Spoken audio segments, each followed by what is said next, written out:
Hello po, we're live. Dito live na live po tayo sa backstage ng Eat Bulaga. Okay lang, backstage. So, dito po tayo ngayon. Kasama ang fan mo. Kasama ang aking number one fan. Ang aking number one fan! Ayan. Pag-usapan natin yung mga playlist. Actually, yung ganda ng tanong ni Tan. Kasi kahapon lang, na-discover ko na may playlist kasi si Ed Sheeran. Yung mga music pa niya dati.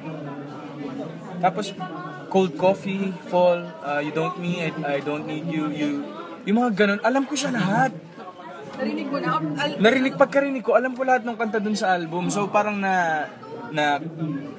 natawa ako ulit dun sa mga music niya. So dun yung currently kong pinapakinggan. Tsaka yung mga mixes ni Calvin Harris. Ito nga pala si Ate Tay. Yung mga mixes ni Calvin Harris. At saka syempre worship songs pa rin every morning. Uy, Happy Week Sari. Uy, Happy Week Sari. Uy, Happy Week Sari. Anong kanta mo ngayong Mixery? Magazine.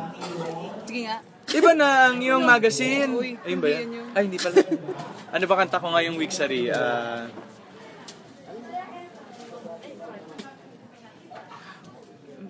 Huwag na nga. Mahirap. Mahirap kantahin.